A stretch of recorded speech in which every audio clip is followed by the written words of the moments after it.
Alô, comunidade! Começa agora o ICL Urgente, sempre às 5 horas da tarde, com as principais notícias e também informação e análise a quente nesta segunda-feira, sempre com a gente na redação do ICL, a Laura Couto, mais uma vez, para a atualização das notícias. Tudo bom, Laura? Boa tarde, Rodrigo. Boa tarde para todo mundo que está nos assistindo. Vamos lá. Vamos lá. Boa tarde para você, Laura. Boa tarde para quem nos acompanha. Boa tarde para você que mora nesse país em que o velho caçador de marajás meteu o atestado para tentar uma prisão domiciliar. Ele foi condenado por corrupção. E aí os advogados, o Collor precisa ir para casa, coitado, toma remédio disso, daquilo. Só que o próprio Collor acho que não foi avisado. E aí é uma contradição. Daqui a pouco vamos falar sobre isso. O Collor está preso, abriu, puxou a fila e nesta fila deve entrar em breve Jair Bolsonaro. Vamos falar daqui a pouco sobre os dois. Collor metendo o atestado, metendo louco para ver se escapa da prisão e o Jair Bolsonaro também, convocando manifestação de novo e tal. Já voltamos a esses dois ex-presidentes. Vamos para a Europa. Informação de agora há pouco. No começo da noite apenas, a energia voltou na Espanha e em Portugal. Começou a voltar, na verdade.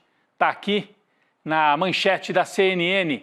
Apagão em Portugal e Espanha, a energia começa a voltar após 12 horas de caos, um pouco mais de 12 horas, na verdade, nesse apagão que atingiu principalmente a Península Ibérica.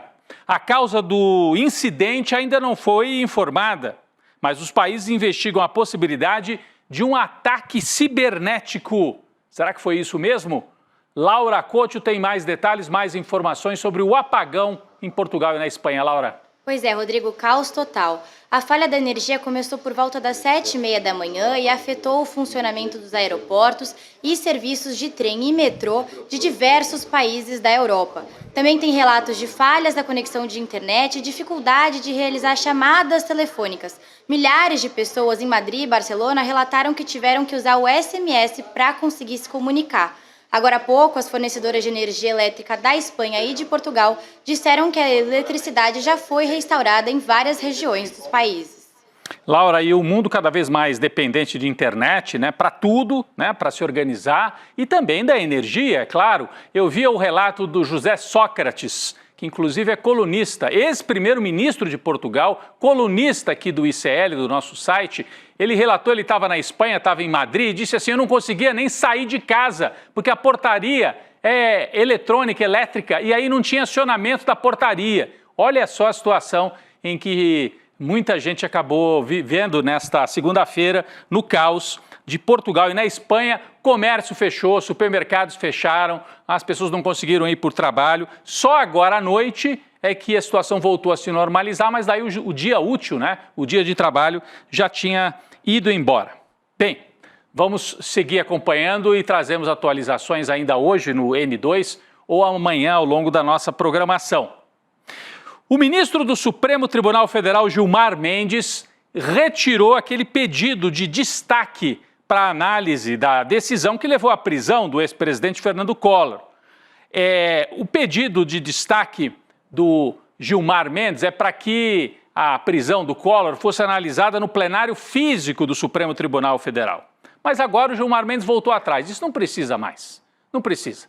Vamos só no plenário virtual. Com isso, o caso que já tem maioria, né, para confirmar a ordem de prisão, deve ter ali a sua sequência e o Collor deve ter a prisão realmente confirmada nas próximas horas. O Collor foi preso durante a madrugada de sexta-feira, condenado, né, que havia sido condenado em 2023 a 8 anos e 10 meses de prisão por corrupção, lavagem de dinheiro, num processo derivado da Lava Jato. A novidade de hoje, claro, não é que ele foi parar na prisão, isso você já sabe, passou o fim de semana lá. A novidade é que o Gilmar Mendes agora lavou as mãos e falou só plenário virtual. Isso deve acelerar a decisão e o Collor definitivamente vai ter que cumprir esta prisão. Já está começando a cumprir em Alagoas, mas tem uma série de detalhes. E quem traz esses detalhes para a gente, mais uma vez, é a Laura Couto, porque o Collor, como a gente diz aqui na abertura, né, Laura, meteu o atestado. Tentou, né?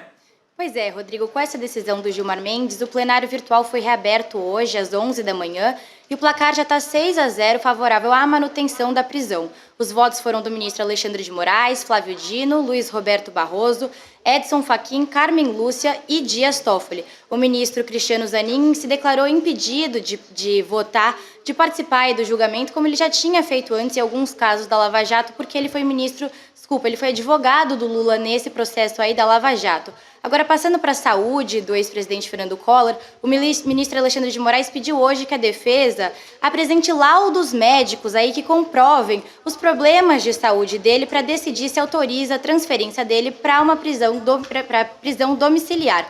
A defesa alega que o Collor tem 75 anos, sofre de Parkinson e algumas outras comorbidades aí de saúde. A defesa tem um prazo de 48 horas para se pronunciar, Rodrigo. Exatamente, Laura. Por quê? Porque quando ele foi preso, o advogado mandou um pedido na hora lá para o Alexandre de Moraes, dizendo, olha, a nossa preferência é por prisão domiciliar, porque ele tem Parkinson, ele já tem 75 anos, ele faz tratamento porque é bipolar, tem que tomar medicamento controlado, etc, etc.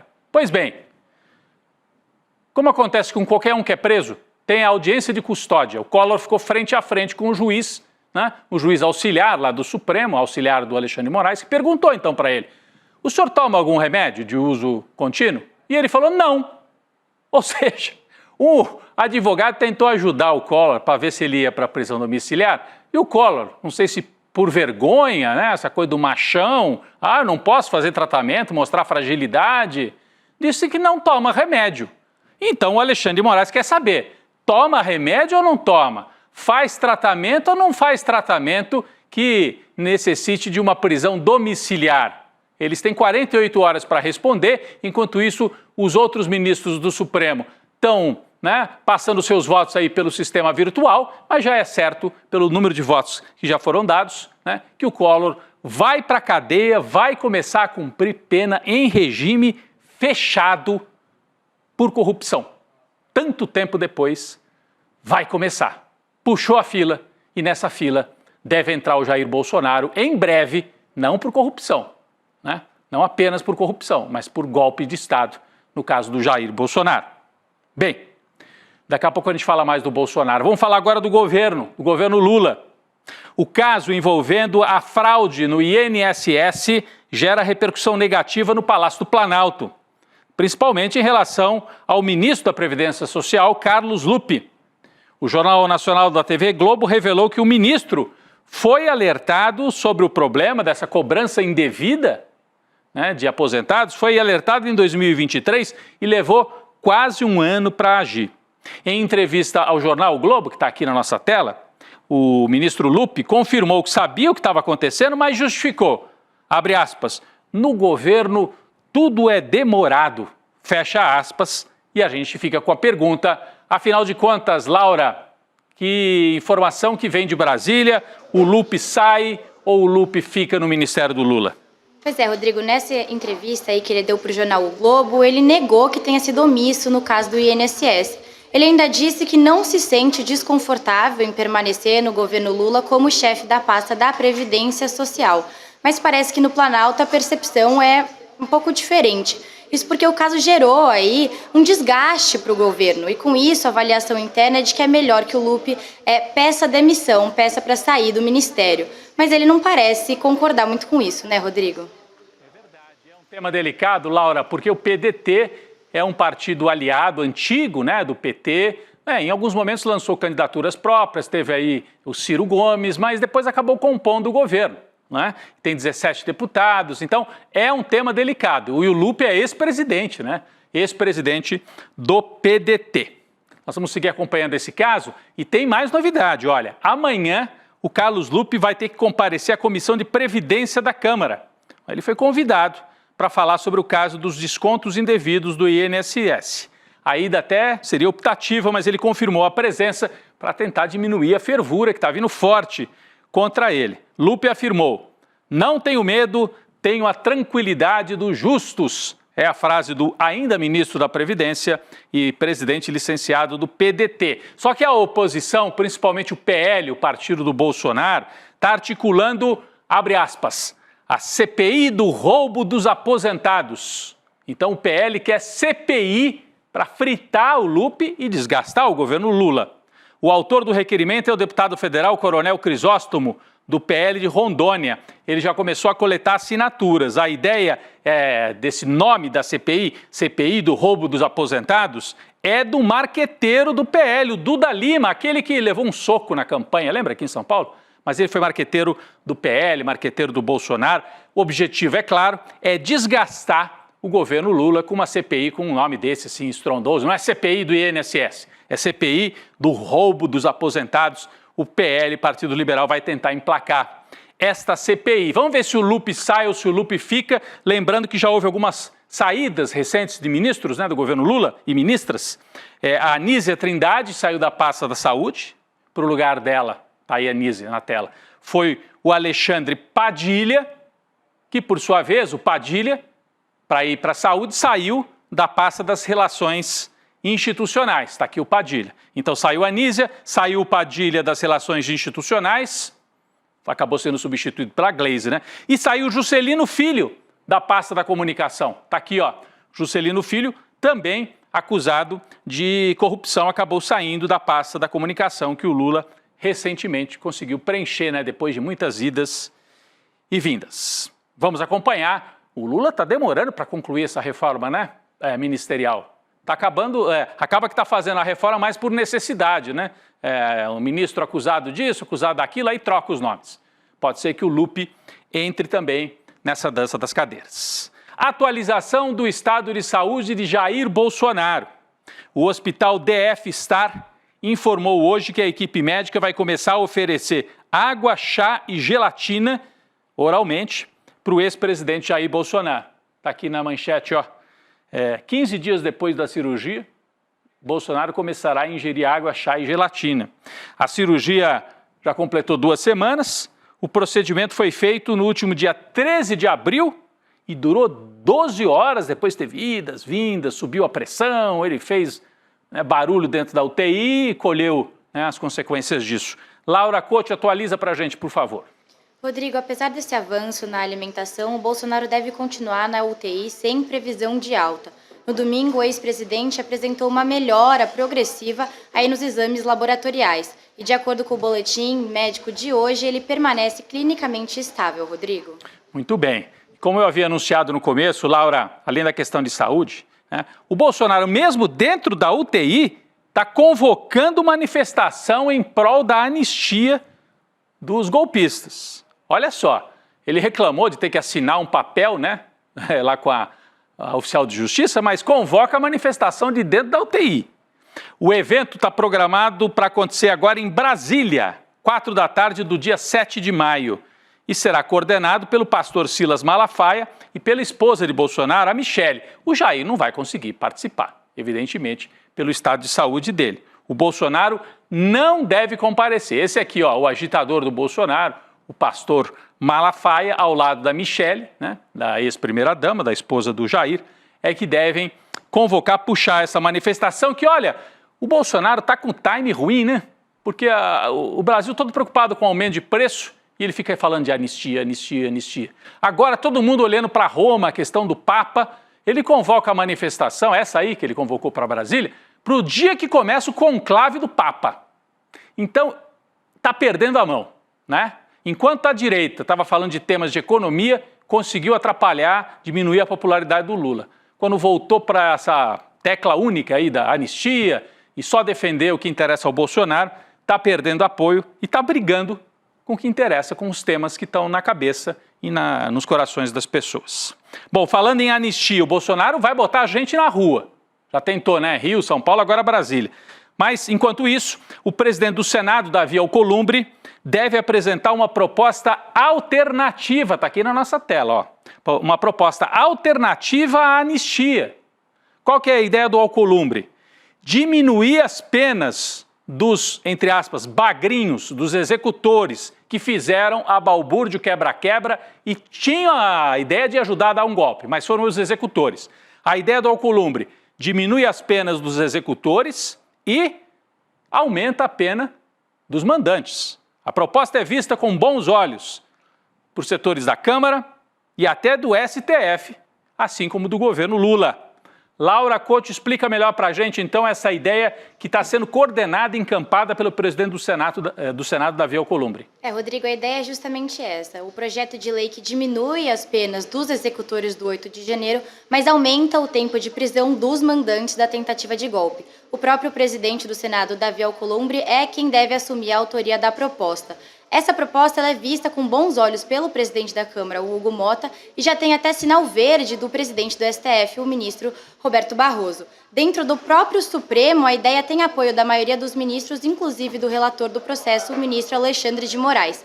A ideia é que essa iniciativa esvazia e essa pressão dos bolsonaristas para que o Congresso aprove uma anistia para esses presos considerados peixes pequenos, mas que pode beneficiar também o ex-presidente Jair Bolsonaro, Rodrigo. Pois é, parece uma tática inteligente, Laura, e pode mesmo ajudar a esvaziar essa pressão. Os bolsonaristas não conseguiram a mobilização que pretendiam, mas em alguns momentos eles acertaram. A gente tem que reconhecer isso. No caso da Débora, que ficou conhecida como a moça do batom, eles acertaram. Ela foi transformada num símbolo.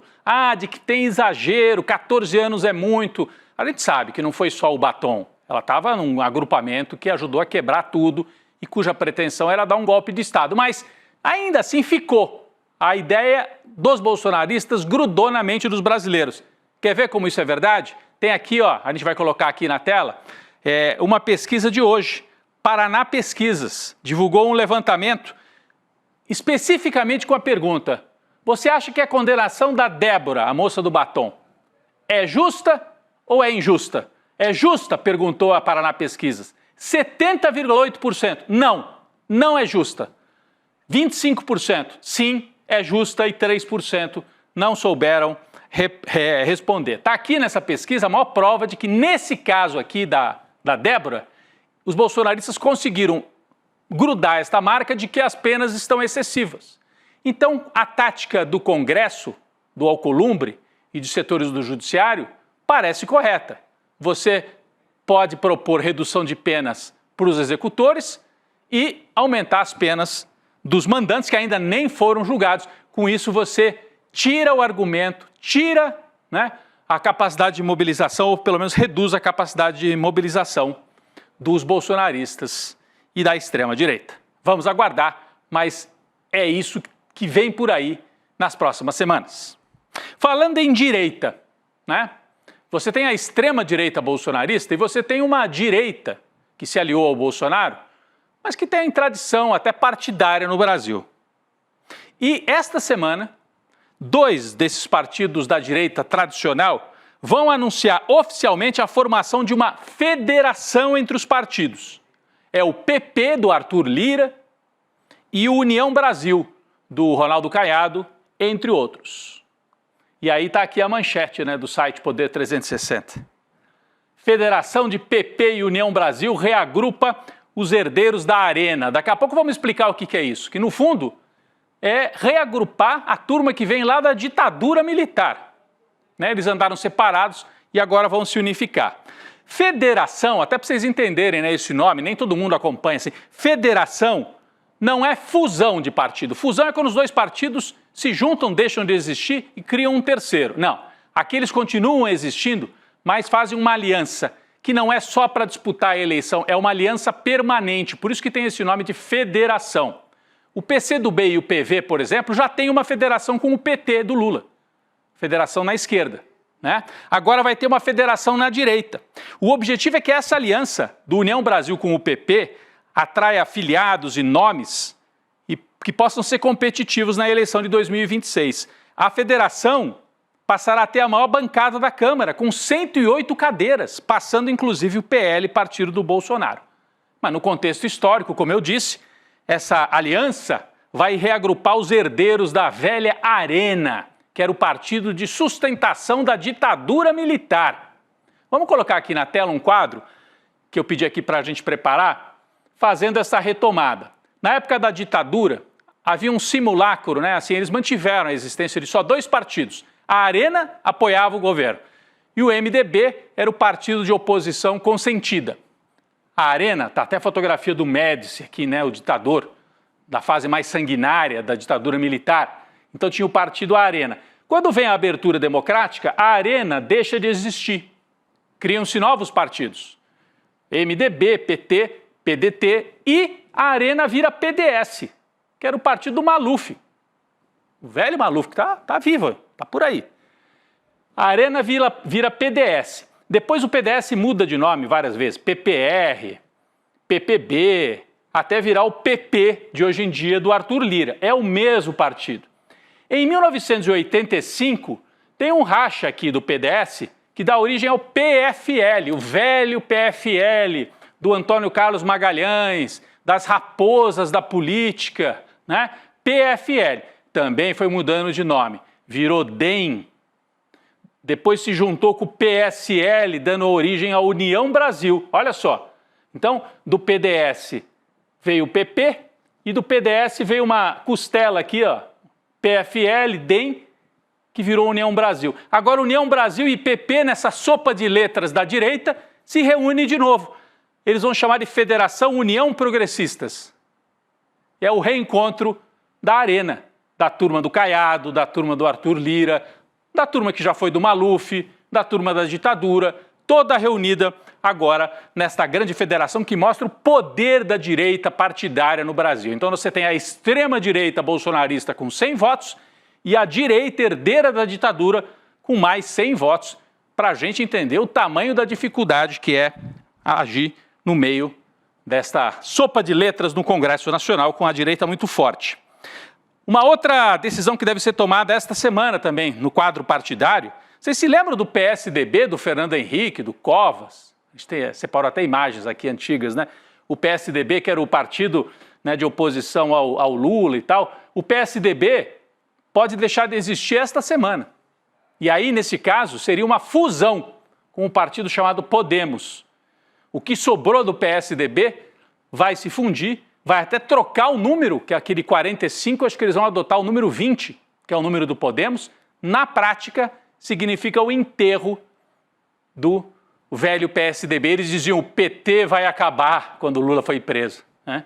E, na verdade, o PSDB, que já foi do Montoro, do Fernando Henrique, do Covas, do Aécio e de outras lideranças, é o PSDB que está prestes a acabar. Então são mudanças aí no quadro partidário. Um dos últimos nomes do PSDB era o Alckmin, que bandeou para o lado do Lula, né? Olha o Serra aí. O Dória foi o coveiro do PSDB, João Dória. São mudanças aí no quadro partidário no Brasil. Vamos seguir acompanhando. Amanhã nós vamos ter definição desses dois fatos. PSDB se fundindo e os partidos de direita se juntando na velha arena. É a volta da arena da ditadura. Vamos falar do Papa. O Vaticano divulgou hoje a data de início do próximo conclave. Já houve o enterro, né? O Papa foi enterrado no sábado. E agora, opa, estamos falando do Papa, não é o Papa Covas. É o Papa Francisco. O conclave vai acontecer no próximo dia 7 de maio. Vai começar, né? Porque pode durar vários dias. Vai acontecer na Capela Sistina do Vaticano, que vai ficar fechada para visitantes até que se dê a eleição, a escolha do novo pontífice. Não tem como saber quanto tempo essa escolha pode durar, né? A gente nos próximos dias vai trazer aqui alguns nomes daqueles que são considerados favoritos, mas é sempre muito difícil saber. O Bergoglio, Papa Francisco, argentino, quando começou o último conclave, ninguém achava que ele seria Papa. E ele saiu como Papa. Vamos seguir acompanhando, já tem data para começar, dia 7 de maio, começa o conclave em Roma. Notícia internacional importante, o presidente russo Vladimir Putin anunciou hoje um novo cessar-fogo de 3 dias na Ucrânia. A trégua será nos dias 8, 9 e 10 de maio. O anúncio acontece em meio a críticas de Trump a Vladimir Putin por novos ataques à Ucrânia. Laura Couto tem mais detalhes sobre esse anúncio de Vladimir Putin. Laura. Rodrigo, o Kremlin afirmou que esse novo cessar-fogo será por razões humanitárias. O governo russo também disse que a data foi escolhida para marcar o aniversário de 80 anos do chamado Dia da Vitória, que foi quando as tropas da União Soviética e os aliados venceram a Alemanha nazista na Segunda Guerra Mundial. Mas até o momento a Ucrânia não se pronunciou sobre o cessar-fogo, mas a Rússia pediu que o país também aderisse a esta trégua. Agora, o Kremlin também disse que caso as violações aconteçam por parte da Ucrânia, as Forças Armadas russas vão dar uma resposta adequada e eficaz, Rodrigo. Muito bem, Laura. E hoje uma novidade, viu? Os Estados Unidos afirmaram estar preocupados com o envolvimento direto da Coreia do Norte na guerra entre Rússia e Ucrânia. Sim, mais cedo, a Coreia do Norte confirmou pela primeira vez que enviou tropas para lutar pela Rússia, sob as ordens de Kim Jong-un. Muita gente já desconfiava, havia relatos de que no fronte, soldados norte-coreanos foram vistos lutando. E agora a Coreia do Norte confirmou e os Estados Unidos se mostraram preocupados porque é mais um ator entrando na guerra. É mais um ator. Coreia do Norte confirma que mandou soldados especialmente para lutar ao lado dos russos na região de Kursk, na Rússia. No cenário internacional, notícia de hoje também, foi divulgada uma pesquisa na qual o presidente dos Estados Unidos, o Donald Trump, bateu recorde de desaprovação para um mandatário aos 100 dias de governo. Lá nos Estados Unidos eles levam muito a sério. 100 dias é quando termina assim a lua de mel com o presidente. Nesse caso, nem houve lua de mel. O levantamento feito pelo Instituto Ipsos e pelo jornal The Washington Post e a rede de TV ABC News mostrou que o Trump tem a pior aprovação em quase um século.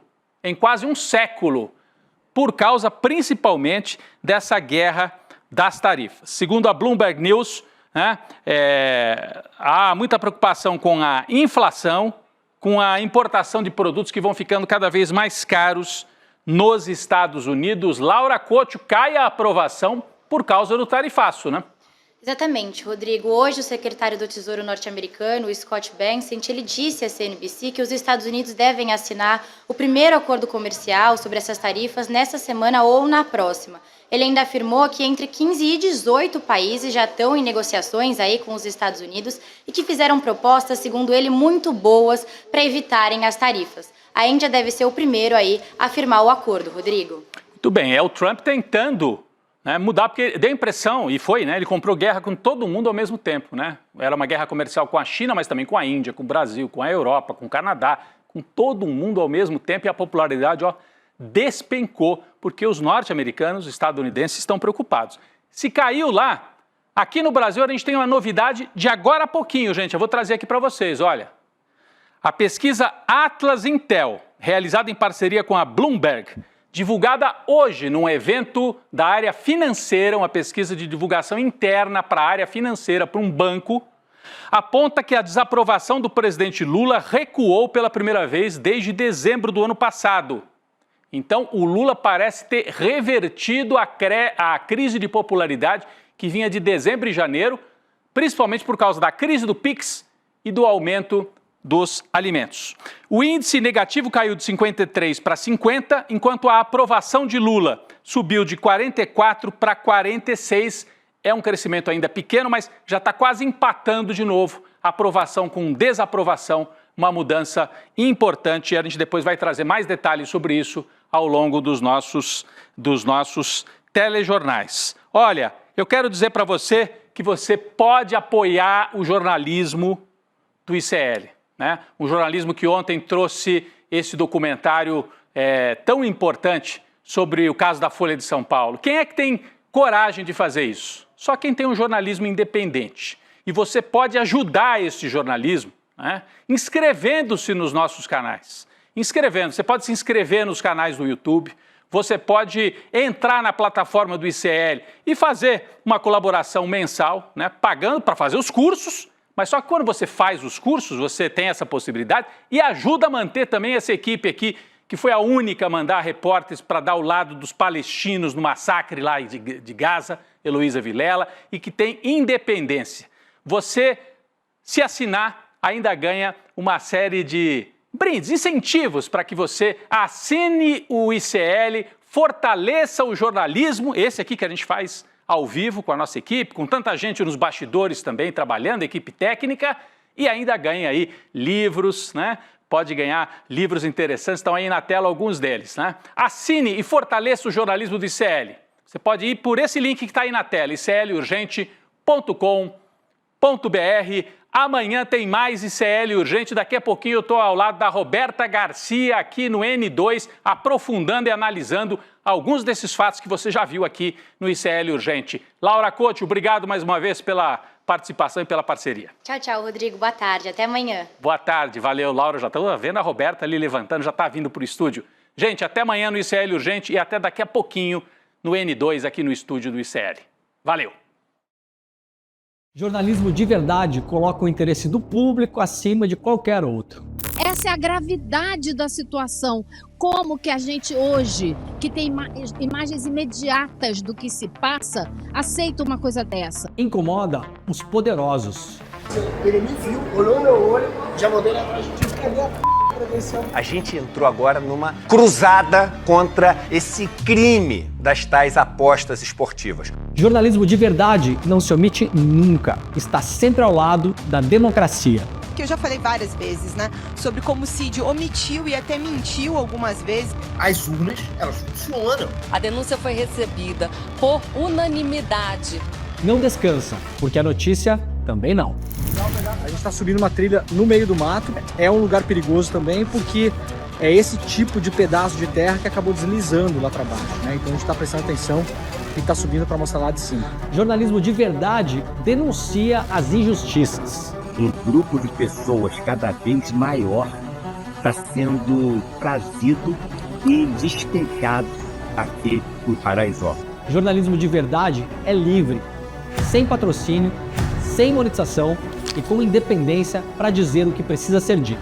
O ICL só pode fazer jornalismo de verdade graças ao apoio da comunidade corajosa que luta ao nosso lado. Faça parte da comunidade do ICL e apoie a nossa luta pelo jornalismo de verdade.